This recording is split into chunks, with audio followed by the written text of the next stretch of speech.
Tuhan, terima kasih untuk hadirat-Mu yang begitu luar biasa pagi ini. Engkau sudah melawat setiap kami. Engkau sudah menjamah setiap kami. Sehingga semua yang sakit Tuhan sembuhkan. Tuhan, semua yang terluka Tuhan pulihkan. Bahkan ya Tuhan yang terikat, ya Tuhan, Tuhan lepaskan. Kami rasakan ya Tuhan, kasih yang sedang mengalir tengah-tengah kami. Lewat menara doa ini ya Bapa. Terus ya Tuhan mengalir Roh Kudus. Jamah siap kami. Berikanlah roh hikmat, wahyu, pengertian, akal budi pada sorgawi. Tuhan, jamah anak-anak-Mu. Jamah setiap anak-anak-Mu yang hadir di menara doa ini Tuhan pagi ini. Jamah ya Tuhan, jamah mereka. Berkati mereka semua ya Tuhan. Tuhan tahu apa yang menjadi doa mereka.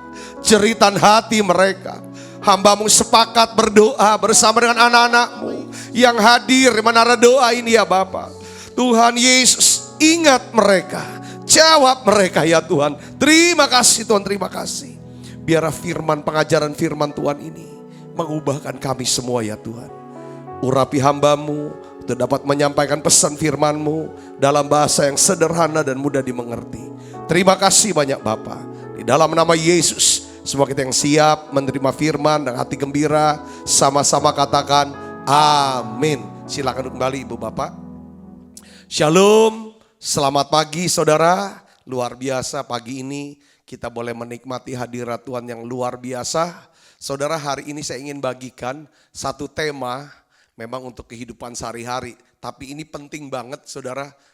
Saya kasih judul satu kata aja, kemarahan. Ya. Memang bisa bagaimana mengatasi kemarahan dan lain sebagainya. Tapi kayaknya saya kasih judul aja satu kata aja, kemarahan. Setiap orang pasti pernah marah. Marah yang diucapkan maupun marah dalam hati. Tetapi kita akan melihat saudara dari berbagai aspek. Saudara, kayaknya penting gak sih marah? Sebenarnya rasa marah itu, saudaraku, kalau marahnya sehat itu bagus. Yesus juga marah waktu ada di bait Allah, saudaraku. Tetapi juga kalau rasa marah atau kemarahan tidak terkendali, ini berbahaya. Ini sangat merugikan kita. Beberapa orang mungkin saudaraku, ya kan, terikat dengan satu kemarahan yang tidak terkendalikan.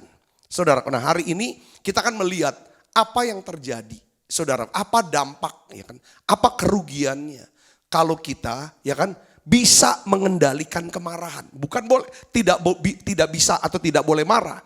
Karena ya misalnya rasa marah gitu saudara, rasa takut ya saudara, itu juga itu berasal dari Tuhan sendiri sebenarnya saudaraku. Rasa bersalah itu kalau misalnya itu semua memang asalnya dari Tuhan. Rasa takut, rasa marah, rasa bersalah saudaraku, itu memang semata-mata dari Tuhan. Cuman kalau misalnya udah tidak terkendalikan, itu pasti ada spirit jahat yang mau menghancurkan kita.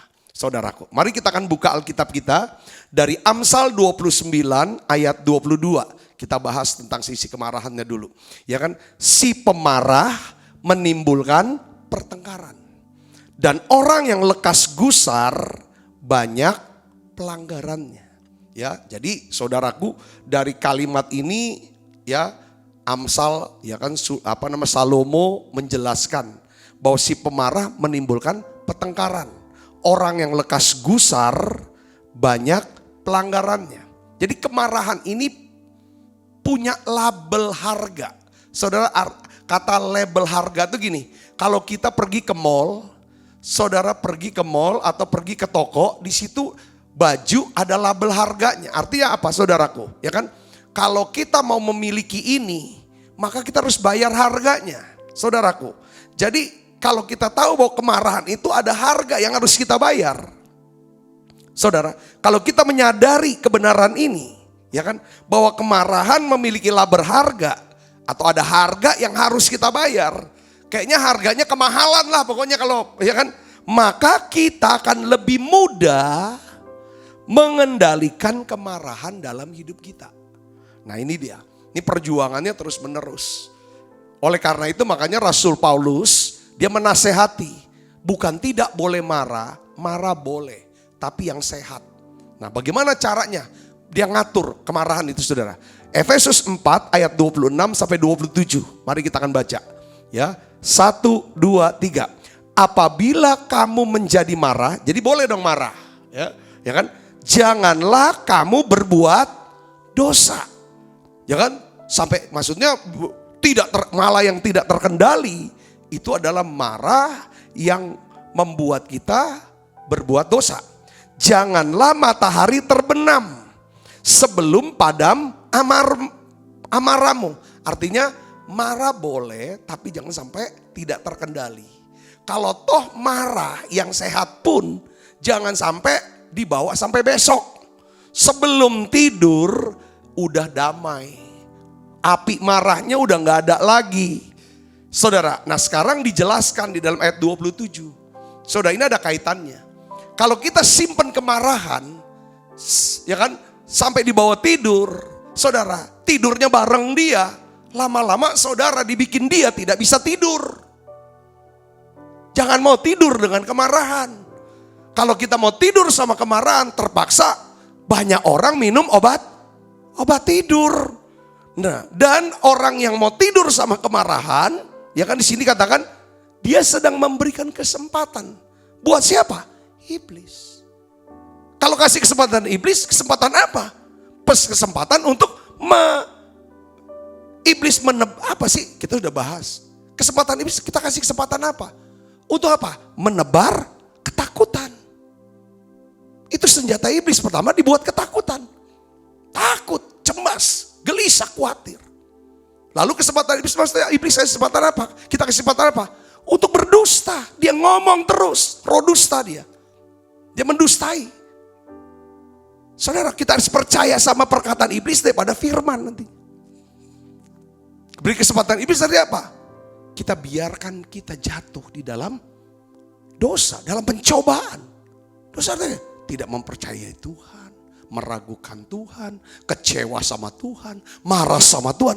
Itu iblis punya kerja supaya kita jatuh dalam pencobaan. Pencobaan apa? Tidak mempercayai Tuhan, meragukan Tuhan, kecewa sama Tuhan. Nah ini yang kesempatan iblis, orang marah. Apalagi saudara, ya pemarah itu identik dengan apa? Yang keempat, kita udah belajar bahasa Inggris, ada 4 ya. Yang keempat apa? Sombong. Hanya orang sombong yang bisa marah. Marahnya tidak terkendali. Orang yang rendah hati, yang lemah lembut rendah hati, bisa marahnya marah sehat. Nah ini kita harus belajar nih saudara. Nah Alkitab bilang bahwa si pemarah melakukan banyak kebodohan, pelanggaran, dan pertengkaran.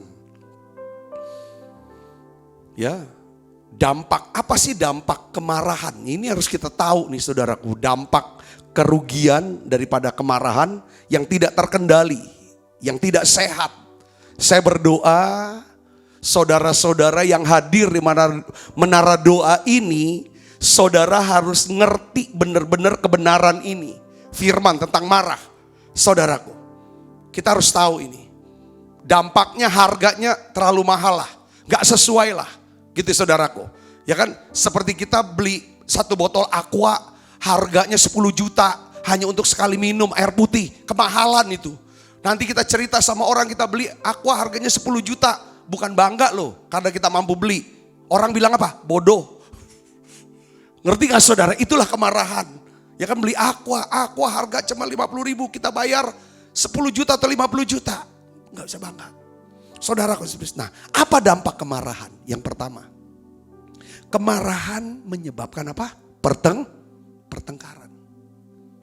Kemarahan menyebabkan pertengkaran. Amsal 15 ayat 18. Saya bacain ayat-ayatnya aja dulu saudaraku. Nanti kita akan bahas sisi lainnya, hikmatnya itu apa. Si pemarah membangkitkan apa? Pertengkaran. Tetapi orang yang sabar apa? Memadamkan perbantahan, argumentasi. Jadi kalau pemarah pasti bertengkar. Kalau yang bertengkar pasti banyak musuh, semua yang memusuh. Saudaraku, marah itu yang memusuh. Yang kedua, kemarahan itu membesarkan kebodohan. Kemarahan membesarkan apa? Kebodohan. Amsal 14 ayat 29 katakan apa? Orang yang sabar besar pengertiannya. Ya, tetapi siapa cepat marah membesarkan apa? Kebodohannya. Kenapa membesar kebodohan? Ya kan saudaraku, ya kan? Ya pasti marah tuh saudara tuh apa? Pertama pasti yang dianggap bodoh karena dia apa? Merusak imun sistem, daya tahan tubuhnya sendiri. Orang marah-marah itu daya tahan tubuhnya tuh drop loh saudara. Jadi waktu sekian tahun lalu saya melayani di Jakarta. Lalu di satu gedung itu saudara, saya diajak makan di satu gedung di Jakarta, gedung tingkat gitu, makanannya bagus sekali, restorannya bagus.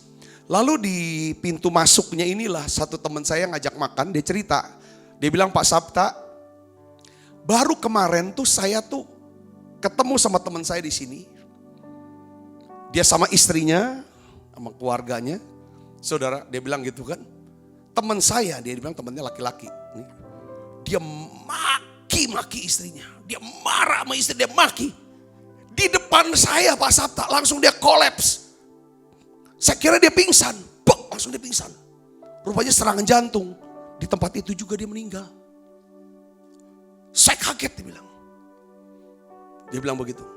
Loh Bapak, kemarin udah kesini lagi. Enggak, mau ngajak makan aja, makanannya enak. Dia bilang gitu. Ngajak Bapak. Dia bilang, terus dia cerita sama saya, saksi. Wah, mahal bener ya harga sebuah kemarahan. Marahnya tuh kayak kesetanan sama istrinya. Langsung dia kok semuanya gitu, jadi panik. Dia bilang begitu kan. Jadi saudaraku, di sini dikatakan siapa yang cepat marah membesarkan apa? Kebodohan. Dari sisi dia, bodohnya tuh banyak aspek dan nanti kita akan bahas ya. Ya kan dampaknya gitu saudaraku. Pengkhotbah 7 ayat 9, coba kita lihat lagi sini. Ada beberapa orang bisa marahnya meledak sampai keluar. Tapi ada orang yang gak berani marahnya meledak keluar, tapi dia marahnya ke dalam. Wah ini juga sama efeknya. Daya rusaknya tuh sama. Ini kita baca sama-sama. Pengkhotbah 7 ayat 9. 1, 2, 3. Janganlah lekas-lekas apa? Marah dalam hati. Karena amarah menetap dalam dada orang bodoh. Jadi kalau kita marahnya di dalam, mungkin kita gak berani keluar. Karena yang kita hadapi orang yang mungkin lebih besar, lebih kuat, lebih hebat, atasan kita dan sebagainya. Tapi kita marah yang di dalam. Itu dampaknya apa saudara? Akan jadi kebodoh. Bodoh di sini, ya kan? Amarah menetap dalam dada orang bodoh. Ini bodohnya saudara. Ini bisa jadi bodoh tidak mengerti kehendak Allah. Tidak peka. Pemarah bisa gak dia cerdas, pintar, cari duit? Bisa. Cerdas secara intelektual. Saudara pintar untuk segala macam. Tapi saudara di sini kadang bodoh. Karena tidak cerdas secara emosional dan pasti secara spiritual. Ada kan nanti saya bahas tentang kecerdasan ya saudara. Ada kecerdasan secara intelektual, ada secara emosional, kecerdasan mengatasi masalah. Ya kan harus ada itu namanya. Ya, terus kecerdasan secara mengendalikan daripada perasaan. Lalu kecerdasan secara rohani. Nah manusia ini gak cukup cuma cerdas secara IQ, intelektual, saudaraku. Tapi penting harus ada urutan yang lainnya, saudaraku. Nah di sini dikatakan bahwa orang tuh bukan bilang, dia tuh gak pernah marah. Tapi orangnya keras. Kalau diomongin, kamu kasih aja nasihat. Dia pasti iya, tapi dia akan lakukan. Dia gak akan robah apa yang menjadi sifatnya. Kenapa? Saudara kenapa? Karena dia gak marah. Tapi dia bisa marah dalam hati. Sehingga kalau amarah, karena amarahnya menetap di dada. Ya kan? Dia jadi apa orang? Orang gak bisa dibilangin, orang bodoh tuh orang gak bisa belajar. Gak mau belajar. Ya saya khotbah kemarahan bukan marahin saudara yang suka marah. Bukan itu poinnya. Tapi saya khotbahkan kemarahan adalah kita ingin sama-sama belajar saudaraku. Betapa mengerikannya ya kan dampak daripada sebuah kemarahan. Nah yang ketiga ya kan saudara, kemarahan menyebabkan apa? pelanggaran. Ya ke saudara, pelanggaran terhadap hukum. Ya, entah hukum Allah. Siapa lekas Amsal 14 ayat 17, kita baca sama-sama yuk. 1, 2, 3. Siapa lekas naik darah, berlaku bodoh. Lekas naik darah, berlaku bodoh. Tetapi orang yang bijaksana bersabar. Terus satu lagi ayat lagi. Amsal 29 ayat 22. Kita baca. 1, 2, 3. Si pemarah menimbulkan pertengkaran. Tadi kita sudah bahas. Dan orang yang lekas gusar banyak apa? Pelanggarannya. Jadi kalau kita mau ngurutin begini saudara. Jadi kemarahan menimbulkan apa? Pertengkaran. Ya, kemarahan menimbulkan apa? Kebodohan. Kemarahan bisa menyebabkan terjadi pelanggaran. Kalau ada pelanggaran pasti ada penghukuman. Kalau ada penghukuman maka dampaknya jadi sengsara. Saudara mungkin sudah pernah lihat ya. Dan mengalami dampak kerugian dari kemarahan orang lain. Tadi saya sudah jelasin. Langsung mati di tempat. Saudaraku. Beberapa langsung stroke. Masih hidup. Tapi ini langsung mati di tempat. Saya juga baru, masa iya dia bilang, itu kejadian. Kalau lihat dengar orang marah langsung kena serangan jantung, serangan stroke, segala apa. Masih hidup. Ya itu banyak. Tapi ini langsung mati.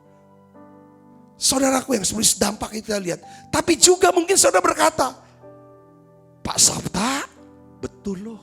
Saya ngalamin sendiri dampak kemarahan yang tidak terkendali.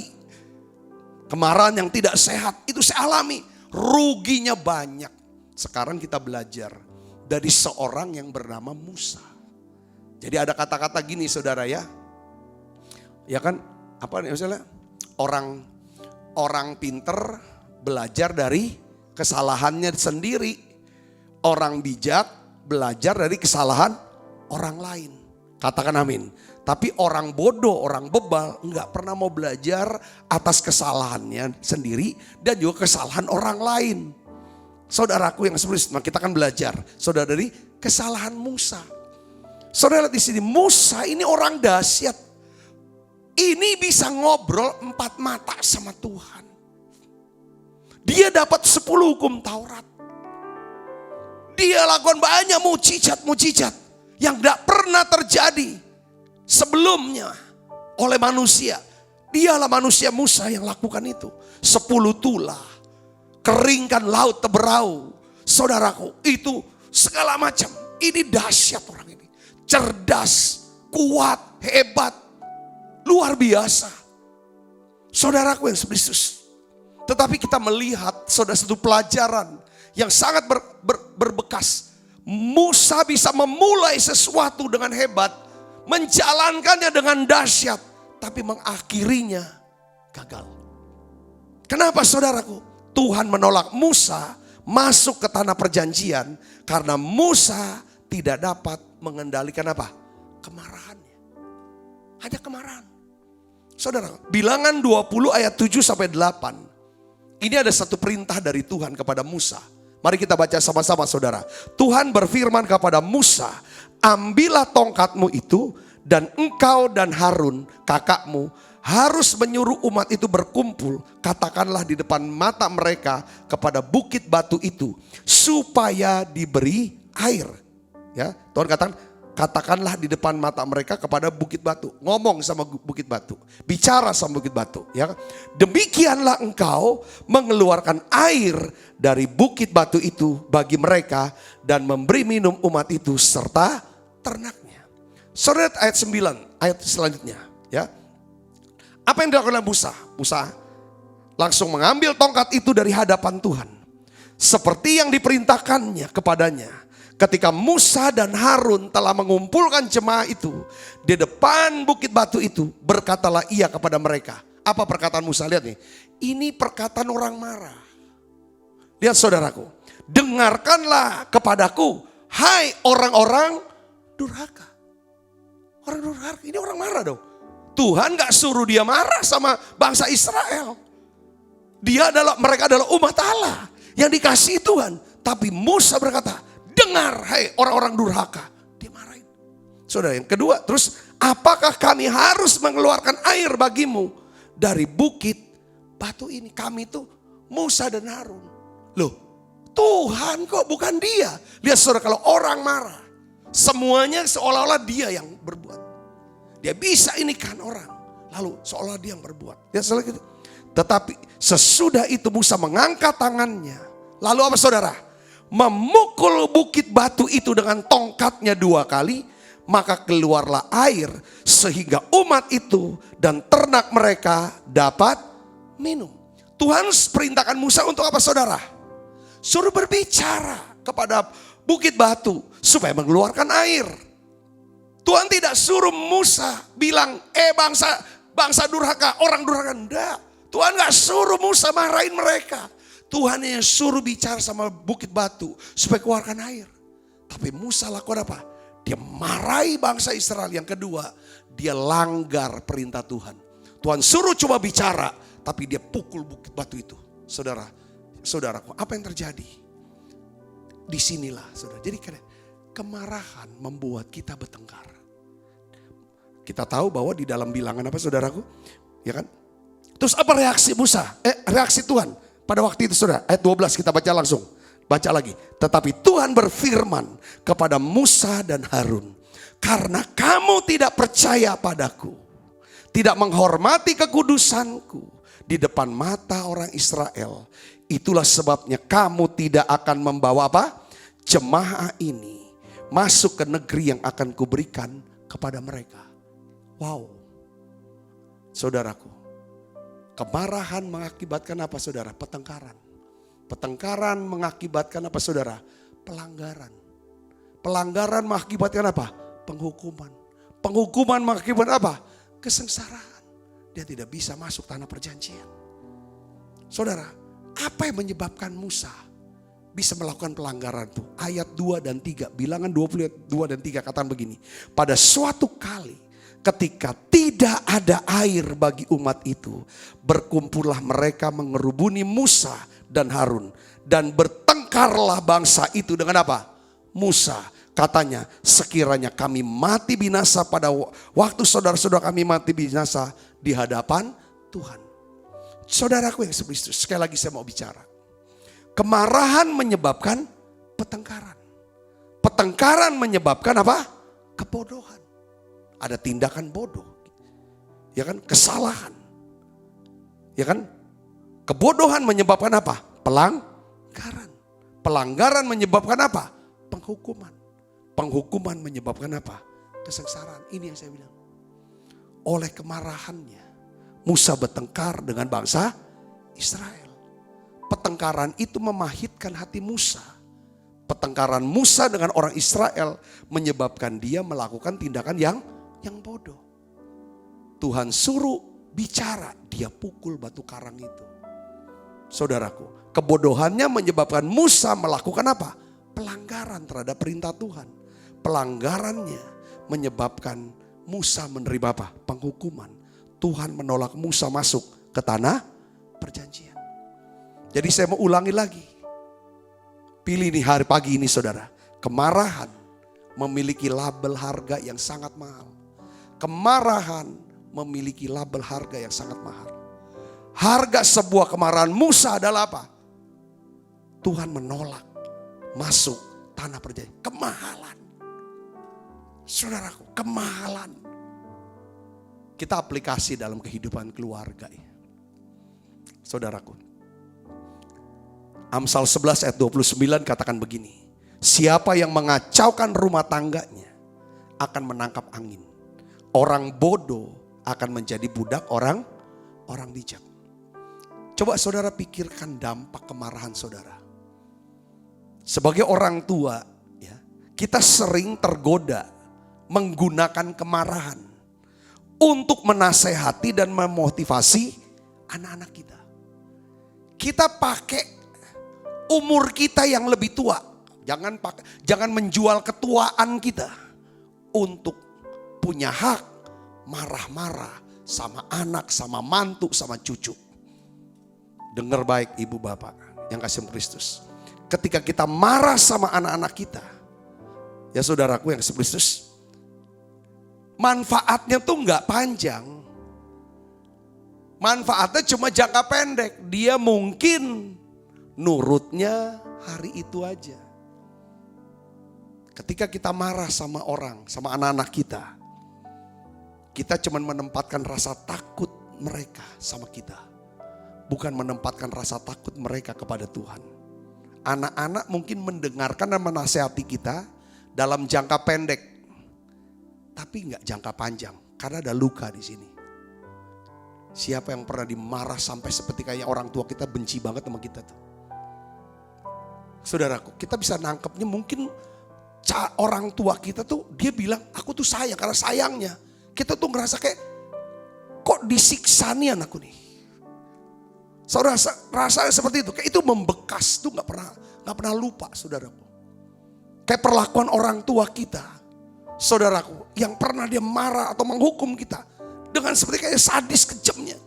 Itu sampai kita tua itu nggak lupa. Saudara, dia marah atau di segala macam. Makanya kita takutnya cuma sebentar.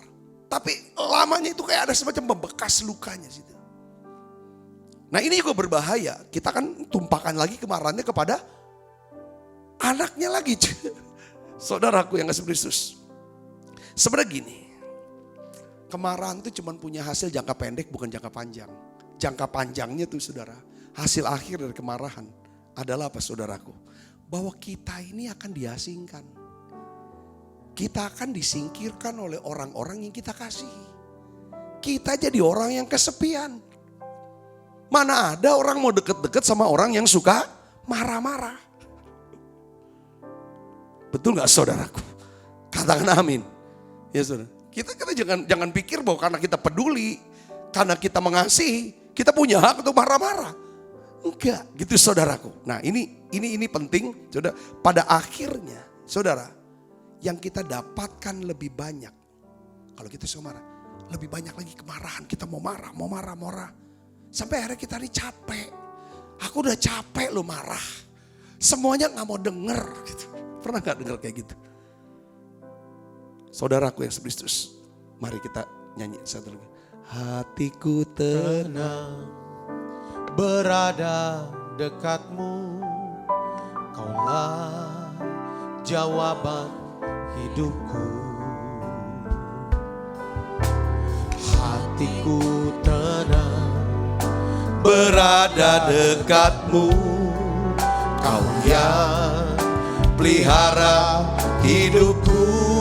Oh, pertolonganmu begitu ajaib, Kau telah memikat hatiku.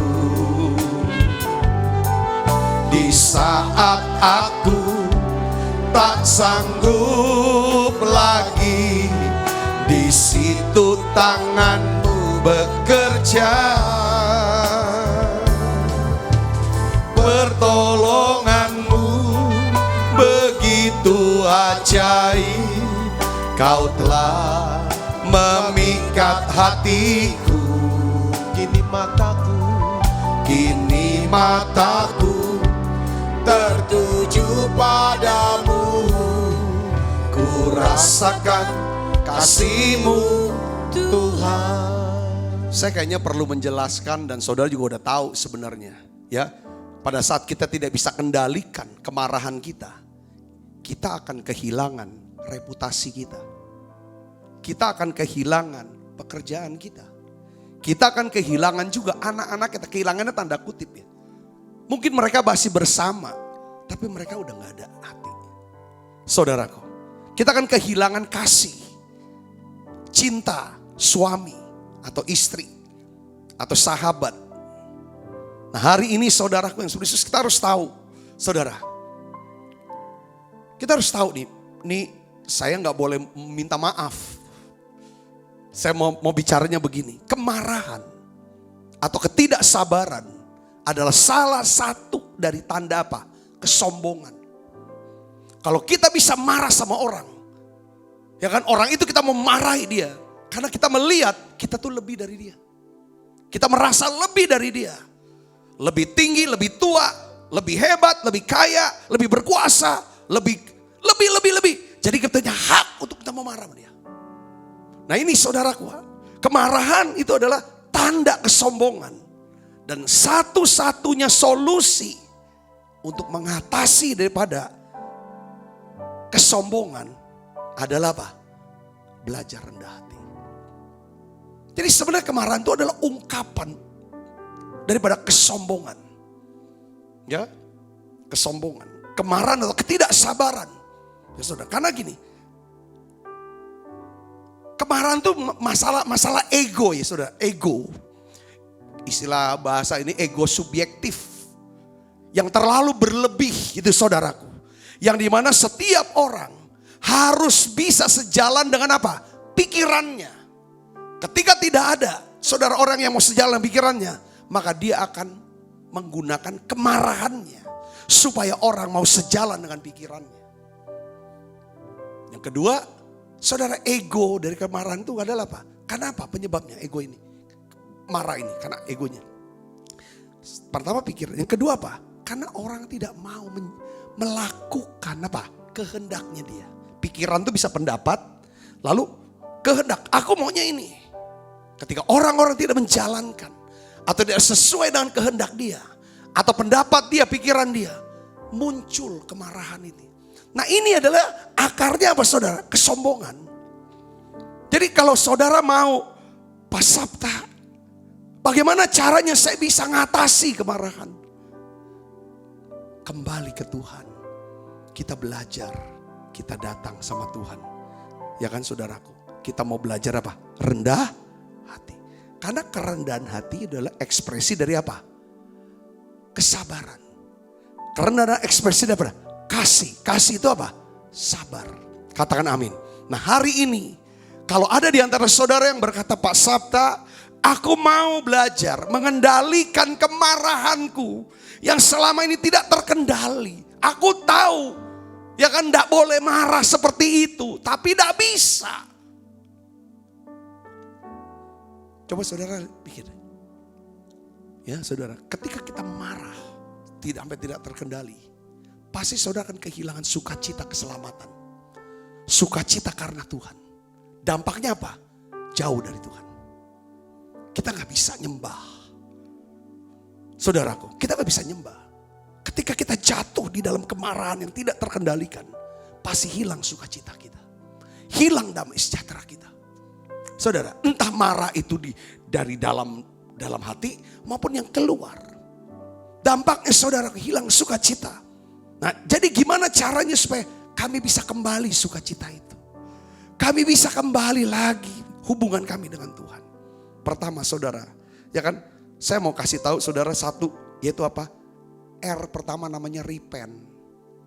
Repent itu apa sih? Artinya saudaraku, bertobat. Kita harus mengubah pikiran hari ini.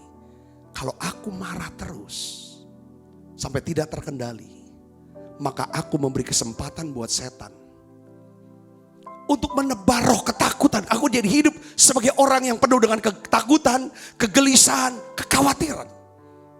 Kalau aku terus menerus hidup dalam kemarahan, maka aku akan hidup dalam dusta iblis.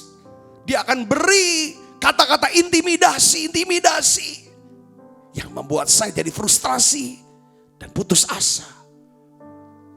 Akhirnya aku bisa kecewa, berdosa sama Tuhan, kecewa sama Tuhan. Tidak, aku tidak mau marah. Karena marah menjauhkan aku dari Tuhan. Membuat sukacita, keselamatan hilang. Hubunganku bukan terputus sama Tuhan, jadi berjarak dengan Tuhan. Hatiku jadi berjarak, bukannya melekat sama Tuhan, tapi berjarak. Dampaknya apa? Aku kehilangan daripada perlindungan dari Tuhan. Karena ada sukacita. Itu pertama, saudara repent. Repent itu ada roba, metanoia, roba pikiran. Saudara tahu dulu ini, starting pointnya di pikiran. Karena harus ada keyakinan yang dirobah. Aku gak mau marah, kenapa? Karena aku gak mau beri kesempatan buat si iblis. Yang kedua, R kedua, receive. Terima. Artinya gini, sebenarnya itu Tuhan menanti-nantikan saat untuk menunjukkan kasih dan belas kasihannya kepada kita. Dia mau mengampuni kita. Dia mau menyucikan kita. Dia mau memulihkan kita. Dia mau membebaskan kita dari apa saudara? Rasa marah, luka-luka yang di dalam, kekecewaan yang di dalam. Saudaraku, ya kan saudaraku, dia mau sembuhkan saudara. Ini saatnya. Bagian saudara, mari saudara bilang, Tuhan, ampuni aku Tuhan. Ampuni aku Tuhan. Pulihkan aku. Pulihkan setiap luka-luka di hatiku. Saudara mulai izinkan Roh Kudus ingatkan. Dengan siapa saudara marah. Kan ada penumpukan luka-luka saudara tuh. Ya kan? Yang mungkin dari minggu kemarin, bulan kemarin, tahun lalu, 10 tahun yang lalu, 20 tahun yang lalu, 30 tahun. Nah umur saudara mungkin sama dengan saya. Saudara kan puluhan tahun sudah. Itu sampai semua luka itu sembuh. Wah kalau memang bisa menang. Saudaraku, luka ini sembuh. Saudara menjadi orang yang bisa menguasai diri dan jadi tenang. Dan yang bisa menyembuhkan rasa marah kita itu siapa? Roh Kudus. Makanya saudaraku, terus minta dipenuhi Roh Kudus. Receive, terima Roh Kudus. Terima, ketika saudara dipenuhi Roh Kudus, saudara terima dipenuhi dengan apa? Kasih Allah dicurahkan dalam hati kita. Kasih. Ketika ada kasih, ada kesabaran. Yang ngerti katakan amin. Yang ngerti katakan amin. Terus akui Tuhan. Aku ini pemarah Tuhan. Aku ini sombong rupanya pemarah itu. Aku ini orangnya ego Tuhan. Sehingga aku mudah tersinggung, mudah kecewa, mudah luka. Aku seperti mau diminta diperlakukan seperti Tuhan. Besar, nyonya besar. Tuhan di atas segala Tuhan. Sehingga aku menjadi orang yang rapuh ketika orang tidak menghargai. Makanya aku, supaya orang bisa menghargai aku harus pakai baju yang bagus. Mobil yang bagus. Supaya orang bisa menghargai. Itu salah. Kita sudah berharga di mata Tuhan tanpa harus mendandani diri dengan hal-hal yang berharga. Supaya orang bisa hargai. Orang bisa hargai supaya aku harus jadi kaya. Aku harus punya pangkat. Aku harus punya kedudukan. Harus begini begitu. Enggak usah. Katakan amin. Katakan amin. Saudara jangan fokusnya sama marah. Fokusnya kepada betapa besarnya kesabaran Yesus. Ingat kesabaran Tuhan. Seperti Rasul Paulus, dia berkata, dia orang pemarah loh Rasul Paulus. Makanya dia pemarah, makanya dia pembunuh. Saudara, dia pembunuh orang-orang Kristen. Lalu dia ungkapkan saudaraku bahwa kalau saya ini bisa seorang pemarah bisa menjadi seorang yang sabar. Lewat kesabaranku, kamu bisa percaya sama Yesus, beroleh hidup yang kekal. Karena aku ingat bahwa Tuhan Yesus sudah menunjukkan seluruh kesabarannya kepada aku, orang yang paling berdosa. Jadi selalu ingat kesabaran Tuhan. Jangan ingat, aku gak mau marah, aku gak mau. Jangan gitu, gak usah kayak gitu. Jangan mikirin, jangan ngomong aku gak mau marah, jangan. Tapi saudara justru ingat kesabaran Tuhan. Kesabaran Tuhan sama saudara bahwa dia tidak marah sama kita. Dia sabar, dia mau ngampuni kita. Karena dia sabar sama kita. Dia tidak hukum kita. Dia sabar sama kita karena dia mengasihi kita. Sekarang biarlah karena Tuhan sabar. Saya juga mau belajar sabar sama semua orang. Katakan amin saudaraku. Katakan amin. Nah, itu. Terus dalam kehidupan sehari-hari saudaraku. Biasanya ada banyak hal yang gak sesuai dengan pendapat kita. Gak sesuai dengan kehendak kita. Atau menggores perasaan kita. Ini yang menjadi peletup penyebab kemarahan. Coba saudara lagi nih. Saudara diam sedikit. Saudara mau mikir gini. Kalau aku jadi dia. Kalau saya bilang gitu. Itu namanya berpikiran dengan pikiran apa? Kasih. Kalau aku jadi dia. Kayak selalu kalau saya konseling. Saya selalu untuk coba objektif melihat kalau saya jadi dia. Supaya tidak ada cepat mengeluarkan apa? Kata-kata penghakiman. nggak mudah menghakimi, nggak mudah mengadili, nggak mudah seperti kayak gampang banget untuk cek gitu loh. Enggak. Kita mau denger dulu, kita pikir dulu, kalau kita jadi dia. Reaksi kita kira-kira apa? Mungkin enggak lebih baik dari reaksi dia. Yang kita hakimi itu salah. Katakan amin. Ini akan mengurangi untuk supaya dampak kemarahan enggak ada. Katakan amin saudaraku. Terus terakhir tutup gini. Request help daily. Pertama repent, kedua receive, ketiga refocus, sama replace. Yang keempat apa? Request help daily. Artinya apa Pak Sabta? Jangan pakai bahasa Inggris lah. Pak Sabta juga nggak lancar bahasa Inggris, kok pakai bahasa Inggris. Maksudnya gini, tiap hari minta tolong sama Tuhan, supaya Tuhan berikan kita kesabaran, kasih dan kesabaran. Kasih dan kesabaran. Kelemah lembutan dan kerendahan hati. Saya percaya saudara akan menang. Ketika kita mulai belajar lemah lembut rendah hati seperti Tuhan. Kasih dan kesabaran. Maka saudara akan hidup dalam janji Tuhan. Dalam kehendak Tuhan. Saudara akan masuk tanah perjanjian. Itulah tempat perhentian kita. Saudara semua diberkati, katakan amin. Yuk kita akan bangkit berdiri, kita akan berdoa bersama-sama.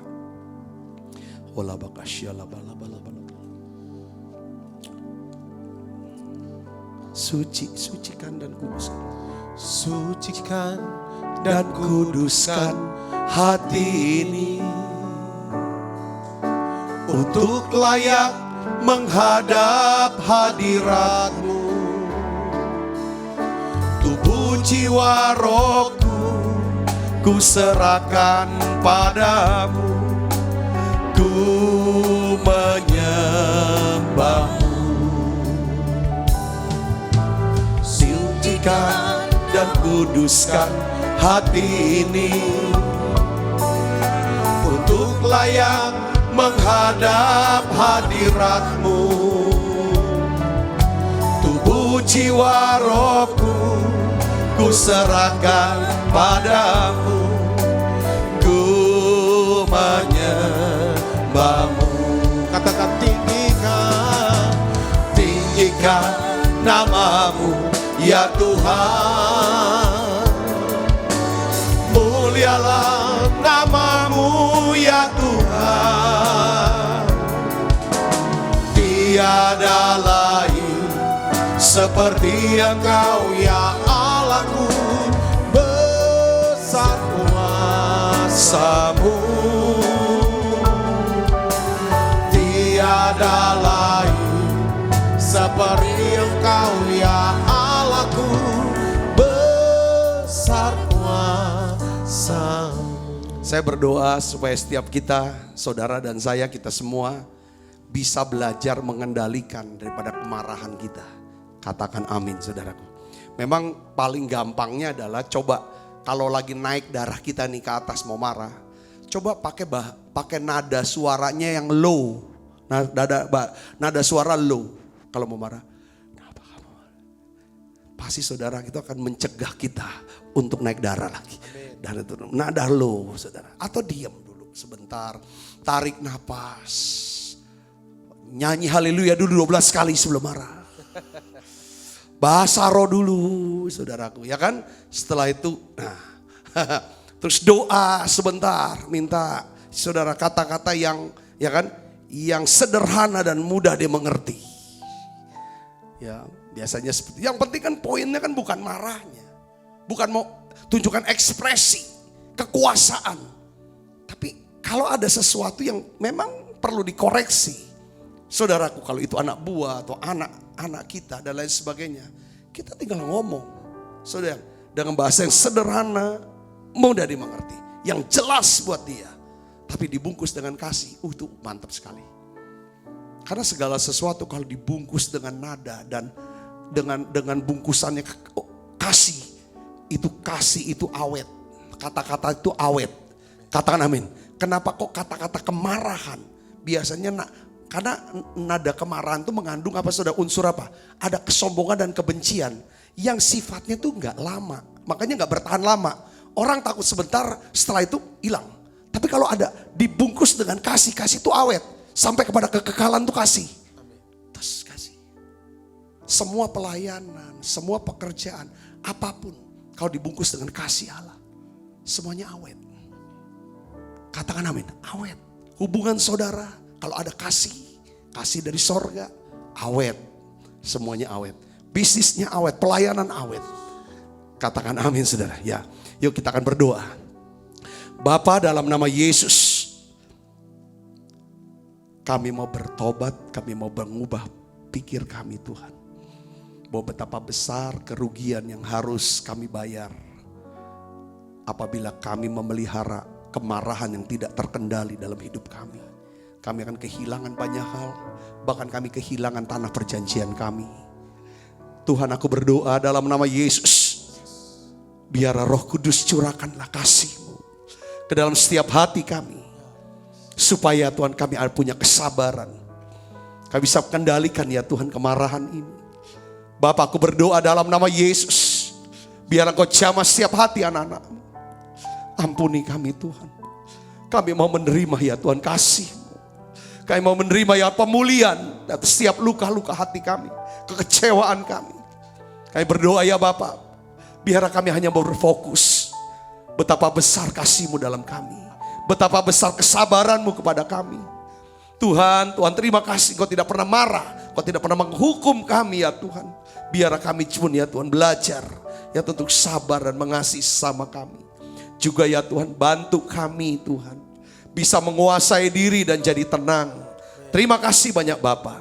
Bungkus kami semua dengan kuat kuasa darah-Mu. Malaikat Tuhan berpasukan mengawal langkah hidup kami. Limpah rahmat rezeki Tuhan berikan. Kesehatan, kekuatan menjadi bagian hidup kami. Terima kasih banyak Bapa. Dalam nama Yesus kami berdoa. Haleluya. Amin.